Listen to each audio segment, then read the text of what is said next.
बिहार के नेता प्रतिपक्ष तेजस्वी यादव दरभंगा में हैं और वहाँ उन्होंने प्रेस कॉन्फ्रेंस किया है। प्रेस कॉन्फ्रेंस करके एक ऑडियो वायरल हुआ था जिसमें एसडीपीओ के द्वारा जो है डीलर को कहा जा रहा था कि आप इन सब चीज़ों में मत पड़िए, डीएम साहब ने आपका ही कंप्लेन किया है। और इस पर आज तेजस्वी यादव ने प्रेस कॉन्फ्रेंस करके उस व्यक्ति को साथ में रखा जिसने तेजस्वी यादव के जाने पर उनका स्वागत किया था, जो नेता गए थे उनका स्वागत किया था। उसको लेकर तेजस्वी यादव से उन्होंने कहा है कि हमारी जान को खतरा है, हमें धमकियां मिल रही है। तेजस्वी यादव ने प्रेस कॉन्फ्रेंस करके कहा है कि सरकार पूरी हदें पार कर चुकी है और इतना ही नहीं, उन्होंने कहा है कि ऐसा कोई विपक्ष नहीं होगा जो चुनाव के दौरान इतनी सबूत इकट्ठा करके जो है चुनाव आयोग को दिया, बावजूद कोई कार्रवाई नहीं हुई है। सुनिए तेजस्वी यादव का पूरा बयान जो दरभंगा में उन्होंने प्रेस कॉन्फ्रेंस किया। एकदम मत कीजिए, इस समय मत फंसिए, नहीं तो आप लोग का जो है इतना खिलाफ में कंप्लेंट डीएम साहब कंप्लेंट कर रहे थे, तो समझ रहे हैं बात कहाँ तक चली गई है। कैसे तो हो जाएगा आपका जो है वो मेरे दरवाजा पर कोई आएगा तो उसको सम्मान नहीं कर सकते सर। अरे नहीं, आप देखिए डीलर है ना, आप सम्मान आप कहाँ जा रहे हैं उस बीच में जो है तो आपका तो अगर संपत्ति है उसको बोलिए अपना कर लेगा। मेरे पापा था। हाँ ना एकदम ये सब चीज मत कीजिए, नहीं तो जो कंप्लेंट बाहर से आएगा दूसरे ऊपर से तो हम लोग भी ना, हमारा भी हाथ बंद है। लेकिन अभी तक चुनाव आयोग से नोटिस भी निकलना चाहिए, डीलर नहीं चुनाव प्रचार कर सकता है, वो भी नोटिस नहीं है। नहीं ये सब मत कीजिए, आप ये समझ नहीं पा रहे हैं कि ये डीलर सबको जो है इस समय नहीं जाना है, एकदम नहीं जाना है इस समय, एकदम ऊपर से कंप्लेन आ रहा है, आप समझ पाइएगा। फिर चुनाव तो 2 दिन 3 दिन है, उसके बाद तो आपका क्या रहेगा।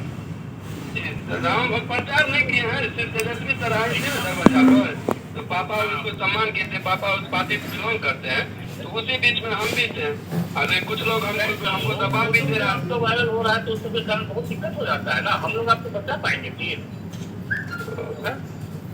इसलिए ये सब चीज मत कीजिए, एकदम नहीं होना चाहिए। अपने पॉइंट आएगा तो फिर आपको हाँ कार्रवाई हो जाएगी, कर देंगे। सर हम प्रचार कभी नहीं किए हैं, न करेंगे, लेकिन हाँ एकदम दरवाजा पे आया है व्यक्ति, मेरा पापा उस पार्टी से बिलोंग करता है, तो उसके आगे पीछे से हो सकता है। एक हाँ आगे पीछे मत जाइए, क्यों अननेसेसरी जो है आप जाइएगा।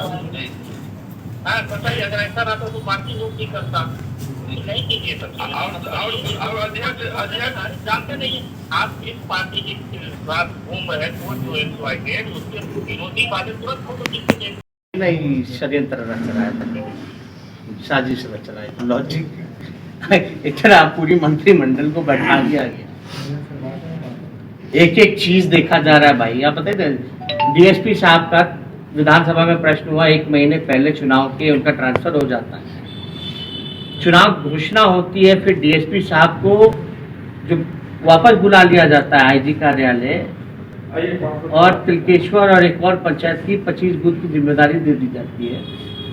जब वापस बुलाया गया दरभंगा आईजी कार्यालय तो उसका कोई नोटिफिकेशन होता है ना भाई, सरकार का ऑनलाइन तो आता है सारा, वो कहीं मिला ही नहीं, यानी चोरी छुपे, यानी मंशा क्या। आपने तो चुनाव आयोग हम देखे, हम तो जीत ही रहे हैं, लेकिन अब मेरे सामने अन्याय होता रहेगा तो आप क्या चाहते हैं, चुप बैठे। और हमको नहीं लगता कि इतने सबूत देश में किसी भी विपक्ष ने किसी चुनाव गिनती के दौरान या चुनाव के पहले इस तरह से चीजें सार्वजनिक की। और देश में शायद ही पहली बार ऐसा हुआ होगा कि जो धमका रहा है उसको जो है आरोप बना दिया जाता है, और कोई घटना हुई हो, ये तो बड़ा मामला है।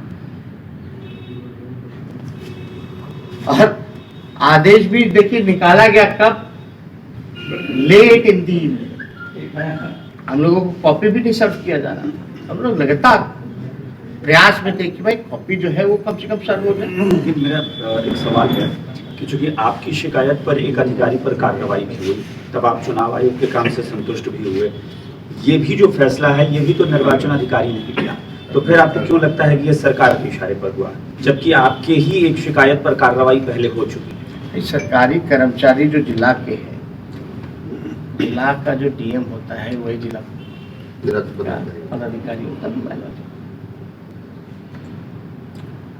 अब फैसला इनको लेना है, ये दबाव में रहते हैं। निर्वाचन आयोग को दिए तो कुछ हुआ कि नहीं, ऊपर कोई एक्शन हो रही है? पहले हम इसको एक्सप्लेन करते हैं। तो रहना तो है उनको, उन्हीं को फैसला लेना चीज़ों को देखना। अगर कोई कंप्लेंट जाता है हम लोग भेजते हैं, तब वहाँ से कोई कंप्लेंट गया तो वहाँ से एक्शन होता है, इलेक्शन कमीशन का भेजा जाता है। तो ये तो डर है कि सरकार में तो ये रहेंगे ये अधिकारी। अब जब तक हम कंप्लेन ना करें, जब तक हम आवाज न उठाएं, तो एक्शन क्या होगा? अभी ऑडियो चुनाव आयोग तो नहीं ना ढूंढ फिरेगा कि ऑडियो कहाँ गया नहीं गया। तो हमारी जिम्मेवारी है कि हम आयोग को सही समय पर बता दें। लेकिन कॉन्ट्राडिक्शन नहीं है, आप यही सवाल है कि आप जीत के दावे कर रहे हैं, आप कह रहे हैं कि वो किसी हद तक जा सकते हैं। अब तो फिर आपके यहाँ होने से या आपके प्रेस कॉन्फ्रेंस करने से या आपकी शिकायत करने से क्या होगा? वो अगर कर ही सकते हैं सब कुछ, तो सब कुछ करेंगे वो। अब जब हमारे पास जो चीज चोरी हुई है, चोरी तो बहुत होती है, तो फिर आप ये भी मान सकते हैं ना कि जीत ना मिले। चोरी होती है, सामने आ गया चोरी हो रही है तो आप पकड़िएगा। हमने पकड़ा है, आप थाने ले जाओगे, हम थाने लेके गए हैं।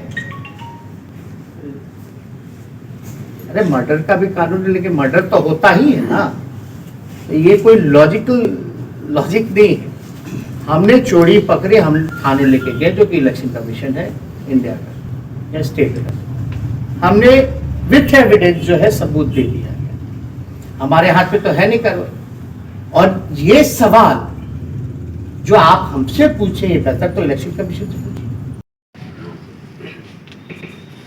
21 तारीख को सरकार मेरे दरवाजे पर प्रोग्राम था, ठीक है। उस बीच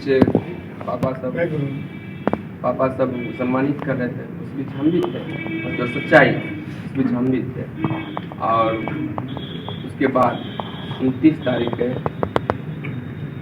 4:30 बजे करीब SDO बिरौल का पर्ची के द्वारा थाना को धमकाया गया और कि वोट वगैरह पर प्रचार से दूर है। जब जैसा कि आप सुने ऑडियो, मुझे लगता है कि बड़े लोग हैं, कुछ भी करवा सकते हैं, मेरे जान का भी खतरा है, इसलिए सर के पास है संरक्षण के। और समाज से भी आते हैं, अति पिछड़ा रहते हैं, बेचारे अभी डरे हुए हैं। अब भाई जो खुलेआम धमकी दे रहा हो, जिसको डर भी ना हो, वायरल हो गया, सब कुछ हो गया, सार्वजनिक हो गया, उनके नंगई सामने आ गई, फिर भी सीना चौड़ा करके जो है गिनती की जिम्मेवारी मिल गई, तो क्या है? उसको किस प्रकार का डर भाई? वो व्यक्ति क्या करता है? उसका भी तरह तरह का लोग धमकी देते हैं। भाई साहब लगा रहे, लेकिन अब तरह तरह के लोग जो हैं, अब उस हिसाब से मल्लाह समाज से आते हैं, अति पिछड़ा बेटा गरीब। इसमें और कोई सवाल हो तो आप लोग पूछो।